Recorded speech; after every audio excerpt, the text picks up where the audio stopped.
جی welcome back after break اور programme جیسا کہ آپ جانتے ہیں کہ سوال و جواب کا یہ ہوتا ہے 3 سے 4:30 بجے تک منگل اور جمعرات والے دن. اور بہت بہت شکریہ جنہوں نے ڈیورنگ دا بریک فون کیا، ان کا بھی بہت بہت شکریہ ادا کرتے ہیں. ایک سوال ہے مولانا صاحب کہ حیض کے دنوں میں کیا خواتین قرآن شریف کو صرف پڑھ سکتی ہیں دیکھ کر یا اس کو چھو بھی سکتی ہیں؟ یہ بڑا امپورٹنٹ ہے کیونکہ یہ پوچھا گیا ہے ہم سے. ٹھیک ہے، بہت عام سوال ہے اور اس کا جواب آنا چاہیے.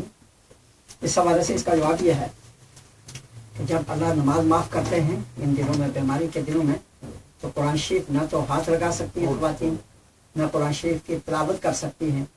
ہاں کوئی آیت بطور ذکر اور وظیفہ وہ اگر پڑھتی ہیں تو وہ بھی جو ہے مکمل بڑی آیت نہ کوئی اس کا حصہ، تو اس کی جو ہے درجے میں اہل علم اجازت دیتے ہیں. لیکن زیادہ ہے جو اچھا طریقہ ہے کہ قرآن کریم نہ وہ تلاوت کریں اور وہ بالکل اس کی اجازت نہیں. اور اسی طرح قرآن کریم ہاتھ لگانے کی بھی اجازت نہیں. البتہ دیگر جو ذکر وظائف ہیں، روشی پڑھ سکتی ہیں، کلمہ طیبہ پڑھ سکتی ہیں، استغفار کر سکتی ہیں، اور جو ذکر اور وظائف ہیں یہ اس میں قرآن شریف نہیں پڑھ قرآن شریف تلاوت نہیں کر سکتی، تلاوت نہیں کر سکتی، قرآن کریم کو ہاتھ بھی نہیں لگا سکتی. اچھا ایک سوال اور میرے پاس ہے مولانا صاحب کہ مسجد میں خطبہ اور بیان، اس میں کیا فرق ہے؟ خطبے کے آداب کیا ہیں، بیان کے کیا آداب ہیں؟ کیونکہ جب مولانا صاحب کئی بار بیان کر رہے ہوتے ہیں یا کئی بار خطبہ جب شروع ہوتا ہے تو لوگ آتے ہیں جو ہی دروازے سے اندر ہوتے ہیں داخل تو السلام علیکم آواز سے کرتے ہیں، اور پھر کچھ لوگ جو ہے مسافہ بھی کرنا شروع کر دیتے ہیں. اس حوالے سے کچھ بیان. اصل میں یہ فقہا نے بڑے ان کی گہری نظر ہوتی ہے حدیث پر اور آیات پر، اور فقہا نے یہ لکھا کہ اذا خرج الامام فلا صلاۃ ولا کلام. جب امام جلوہ افروز ہو جائیں اپنے ممبر پر تو نہ اس کے بعد نماز ہے اور نہ کلام ہے، پھر ان کو سننا ہے صرف. تو یہ فقہا نے آیات اور حدیث کو سامنے رکھ کے یہ اصول ترتیب کیا. اصل میں خطبہ ہی اصل میں تقریر ہوتی تھی، اور اب جب ہم جو ہے چونکہ عربی میں اب اتنے لوگوں کی واقفیت نہیں ہوتی، اور ہم جو ہمارا طبقہ بھی اتنا ماہر نہیں ہوتا کہ ہر ایک عربی میں آ کر وہ ہر جمعے ایک الگ خطبہ وہ کرے، اور سننے والوں میں بھی نہیں ہے اس کی کوئی ایک دو عرب کہیں آگے، زیادہ جو ہے نا ہمارے دوسری زبانوں کے سمجھنے والے ہوتے ہیں. تو اس حوالے سے پھر یہ رکھا گیا کہ تقریر اس زبان میں کہ جس کو لوگ سمجھتے ہیں، اور خطبہ جو ہے عربی میں. تو اس حوالے سے تقریر کے بھی آداب تقریباً خطبے سے ملتے جلتے ہیں. البتہ اتنی فرق ہے کہ کوئی اشد ضرورت ہے تو اشارہ کنایتاً تقریر میں کوئی بات جو ہے نا کسی کو اٹھا کے آپ لے جا سکتے ہیں، خطبے میں اس کی بھی اجازت نہیں. خطبہ جو ہے بالکل سننا واجب ہے. جس طرح نماز اب آپ دیکھیں نماز کوئی سنت یا نفل پڑھ رہا ہے تو آپ اسے ڈسٹرب نہیں کر سکتے، تو خطبہ سننا واجب ہے. تو یہ واجب کا درجہ جو شریعت نے اسے دیا ہے. اور خطبے کے دوران کوئی بات کرنا یا اس طرح کی کوئی حرکت کرنا یہ تو بہت سخت گناہ ہے، اور اس سے بالکل جو ہے آدمی کو اجتناب کرنا چاہیے. اور خطاب کے دوران بھی یہ بالکل آدمی جائے اور بیٹھ کے آرام سے سنے، جہاں اسے جگہ ملے، نہ تو مسافہ کریں، نہ گپ شپ لگائیں، نہ خیریت پوچھیں. اور مجھے میرا تو پتہ آپ کو، میں تو جو ہے نا سختی سے اس کا نوٹس لیتا ہوں کہ اب بات یہ ہوتی ہے دیکھیں جہاں جس ملک میں ہم رہتے ہیں آدمی کو موقع کہاں ملتا ہے. یہ جمعہ کے 10-15 منٹ علماء کے پاس لوگوں کو ملتے ہیں. تو ہماری یہ کوشش ہوتی ہے کہ ہمیشہ الگ کسی موضوع پہ یا جو عام ضرورت کا موضوع ہے کہ لوگوں کو خدا اور رسول کا پیغام پہنچائیں، اور لوگ کچھ سیکھیں، ایمان ان کا بنے، اعمال کے ساتھ جڑیں وہ، اور وہ ان کی جو ہے نا صحیح جو ہے اپنی آخرت صحیح کرے، اور دنیا کے بھی جو ہے وہ ان کی درست اسی میں ہے کہ جب اللہ اور اللہ کے رسول سے ہمارا صحیح تعلق ہو. اس حوالے سے ہماری کوشش ہوتی ہے. میں اپنی تقریر کو تیار کرنے کے لیے جو ہے نا میں جو بھی میرا جمعہ کا بیان ہوتا ہے آدھے گھنٹے کا 20 منٹ کا، میں تقریباً 2-3 گھنٹے صرف کرتا ہوں کہ وہ مجھے کیسے وہ بات کرنی ہے. اب ایک آدمی اتنی محنت کے ساتھ جو بھی خطیب ہوگا وہ لائے گا، اور آدمی آئے ادھر آیا تو اسے گپے شروع کر دی تو سارا جو ہے نا وہ.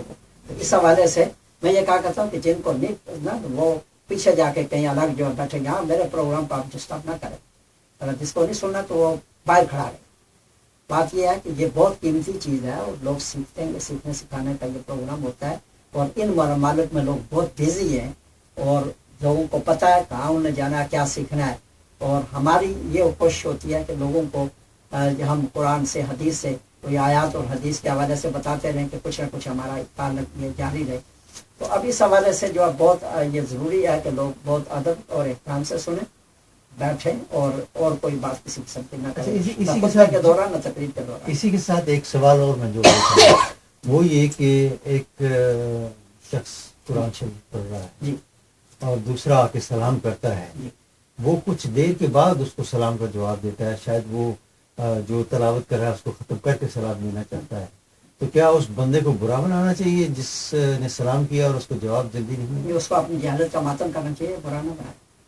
تو اسے یہ پتہ ہونا چاہیے کہ تلاوت کرتے ہوئے سلام نہیں دیا جاتا، کوئی آدمی ذکر کر رہا سلام نہیں دیا جاتا، اسی طرح کوئی آپس میں کوئی دین کی بات چیت ہو رہی ہے، کوئی 5 تعلیم ہو رہی ہے، سلام نہیں دیا جاتا۔ کھانا کھا رہے ہیں سلام نہیں دیا، کھانے میں اگر شرکت کی نیت ہو آدمی تو میں بھی تو پھر وہ سلام دے سکتا ہے۔ تو یہ اس کے مسائل ہیں، پتہ ہونا چاہیے آدمی کو۔ تو سلام اس وقت نہیں دیا جاتا، البتہ کوئی الگ بیٹھا ہوا ہے وہ کچھ نہیں کرتا، اسے نظر آتا ہے تو آہستہ اگر اسے سلام کر دے تو اس میں اجازت ہوتی ہے۔ جو آدمی عبادت میں مصروف ہے تو تلاوت میں خاص طور پہ تعلیم میں تو آپ سلام نہیں دے سکتے، اور اگر آپ قرآن شریف پڑھا رہے ہیں کسی کو پھر بھی نہیں دے سکتے۔ پھر بھی نہیں دے سکتے۔ بہت بہت شکریہ، یہ ایک بہت ضروری سوال تھا، مجھے یاد نہیں رہا، مجھے یہ سوال آیا تھا۔ میں اس لیے میں کہتا ہوں نا کہ کیونکہ اس سے ناراض ہو کے اپنی جہالت پہ ناراض ہونا چاہیے، اور یہ میں کسی کو نہیں کہتا ہوں، خود ہر آدمی جاہل ہے۔ میں کوئی آدمی اگر عالم ہے وہ بھی یہ دعویٰ نہیں کر سکتا۔ میں یہ کہا کرتا ہوں کہ میں خاص طور پہ مجھے اپنی جہالت پہ رونا آتا تھا جب میں حج پہ گیا، اور کس جہالت پہ کتنے اللہ کے بندے جو ہے نا کس کس زبان میں وہ بات کر رہے ہیں۔ اب میں ان کی زبانیں نہیں جانتا کہ میں خدا اور رسول کی بات ان سے کر سکتا، مجھے یہ جہالت ہے میری۔ اب یہ ہے کہ مجھے اگر پتہ ہوتا، اللہ قرآن میں فرماتے ہیں کہ واختلاف السنتکم والوانکم ان فی ذلک لآیات للعالمین، تمہاری زبانوں اور رنگ کے اختلاف میں اس میں جو ہے اللہ کی قدرت کی نشانیاں ہیں علم والوں کے لیے۔ اب علم والوں کو زیادہ زبانیں آنی چاہیے۔ بے شک تو ہمیں لوگ کہتے تو ہیں علم والے، لیکن اس معیار پہ ہم پورا نہیں اتر سکتے کہ ہمیں رشین کتنے لوگ ہیں، کس قسم کی زبانیں ہوتی ہے، اور ترکی ہے اور کہاں کس کس ممالک کے لوگ ہیں، اور جی چاہتا ہے بہت ساری دوسری زبانیں جی چاہتا ہے کہ ان سے بات کریں، لیکن ہمیں طاقت نہیں ہے۔ تو اپنی جہالت پہ ہمیں جو ہے نا افسوس ہوتا ہے کہ یہ جو ہے نا نہیں جانتے ہم۔ تو کوئی آدمی جو ہے نا یہ کامل علم جو ہے اللہ تعالیٰ ہے اور اللہ نے اپنے انبیاء کو دیا ہے۔ باقی جو ہے نا ہم لوگ جو ہے نا یہ سیکھتے رہتے ہیں، کتنی چیزیں تھوڑی چیزیں جانتے ہیں، بہت ساری چیزیں نہیں جانتے۔ اور اس حوالے سے کوئی ایسی بات نہیں کہ یہ چیزیں بنیادی تو ہر آدمی کو سیکھنی چاہیے، اور اسی کے حوالے سے رسول اللہ صلی اللہ علیہ وسلم نے حکم دیا طلب العلم فریضۃ علی کل مسلم، اس میں مرد اور دونوں علم کا حاصل کرنا ہر مسلمان پر فرض ہے۔ یہ بنیادی علم جس میں ہمارے ایمان، عبادات، اخلاق، معاملات درست ہوں، جو ہمارے متعلق ہے ہر دن کے، یہ فرض ہے، سیکھنا چاہیے۔ ڈاکٹر صاحب آپ کی طرف آتے ہیں اب، کیونکہ پروگرام کے آخری حصے میں بالکل ہم، اور ایک کلام ہم آپ سے ریکویسٹ کریں، مجھے پتہ ہے کہ آپ روزے سے بھی، اور ایک کلام اور آپ ہمارے سننے والوں تک پہنچائیں۔ ایسا وہ اگر آپ سنا دیں، وہ اگر یہاں میرے پروگرام میں آپ نے جس نے ایک حرف نہ سیکھا کالج بہت زبردست پیغام، جی سبحان تو وہ آپ سنائیں، تو اس کے بعد ہم پروگرام کو جو ہے وائنڈ اپ کریں۔ اللہ، جی سبحان جس نے کبھی ایک حرف نہ سیکھا کالج اور اسکولوں سے، جس نے کبھی ایک حرف نہ سیکھا کالج اور اسکولوں سے، جس نے کبھی ایک حرف نہ سیکھا کالجوں اور اسکولوں سے، دنیا نے جینا سیکھا ہے اس امی کے اصولوں سے، دنیا نے جینا سیکھا ہے۔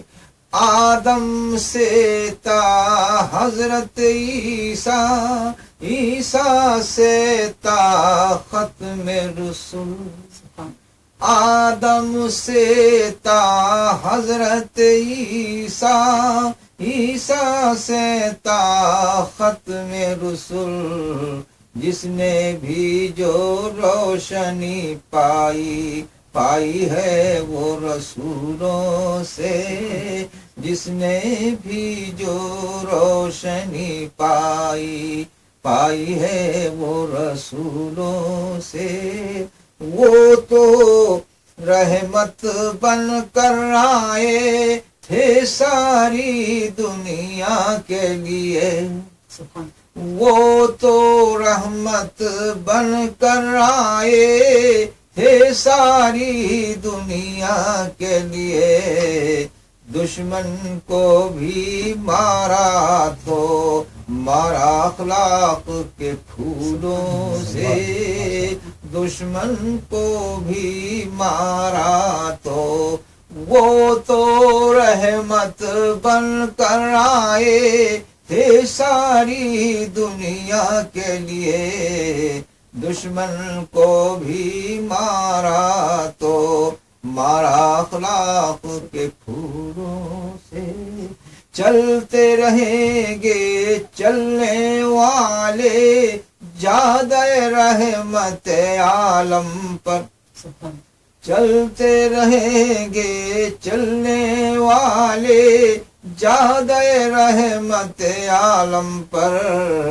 لاکھ ڈرائے دین کے دشمن شولوں اور ترشولوں سے، لاکھ ڈرائے دین کے دشمن، ان سے کہو قرآن سے پوچھیں بس قرآن بتائے گا، سبحان ان سے کہو قرآن سے پوچھیں بس قرآن بتائے گا۔ دشت طلب میں پوچھ رہے ہیں راہ جو لوگ بگولوں سے، دشت طلب میں پوچھ رہے ہیں۔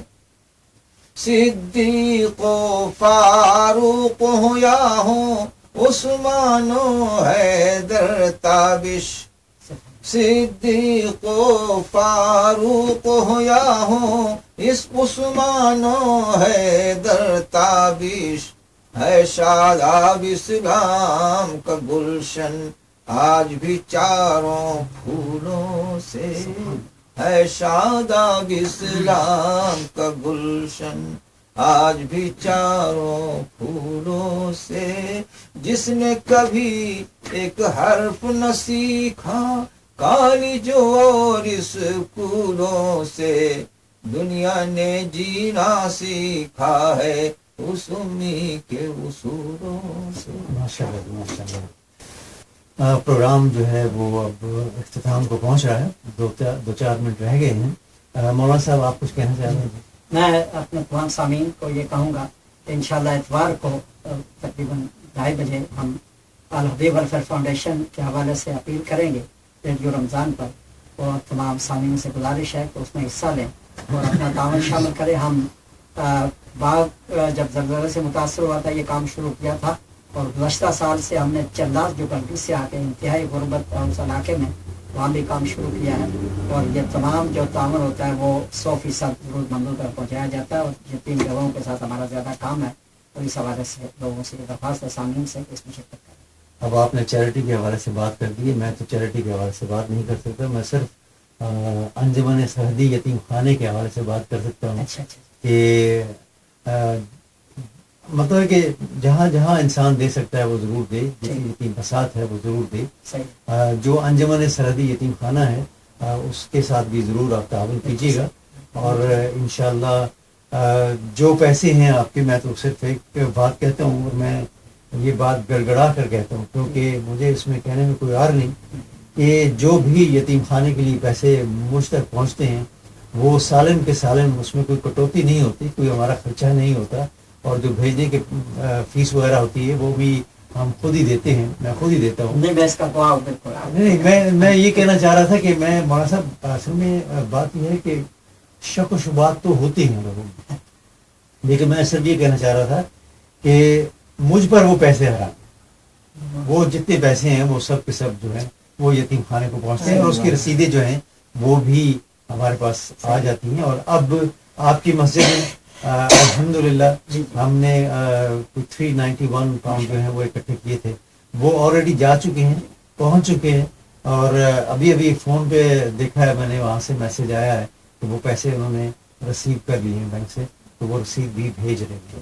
تو اگر کسی کو رسید دیکھنی ہو یا کوئی اس چیز کے بارے میں پوچھنا ہو سرحدی یتیم خانے کے حوالے سے, تو آپ مجھ سے کانٹیکٹ کر سکتے ہیں. میرا نمبر ہے 0782810052.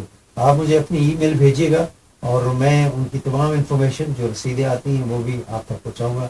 تو اس میں بھی ضرور آپ شرکت کیجیے گا, اس میں حصہ ڈالیے گا, کیونکہ نبی صلی اللہ علیہ وسلم نے فرمایا ہے کہ جو یتیموں کی کفالت کرے گا یا اس میں تھوڑا بہت حصہ ڈالے گا وہ میرے ساتھ انشاءاللہ جنت میں موجود ہوگا. تو یہ بھی بڑی بات ہے. تو یہی تھا آج کا جو پروگرام سوال و جواب. آپ سے اجازت چاہوں گا اور انشاءاللہ ٹیوزڈے والے دن دوبارہ آپ کی خدمت میں حاضر ہو جاؤں گا. اپنی دعاؤں میں بہت سارا یاد رکھیے گا. مولانا صاحب آپ کا بہت بہت شکریہ, اور ڈاکٹر صاحب آپ کا بھی بہت بہت شکریہ.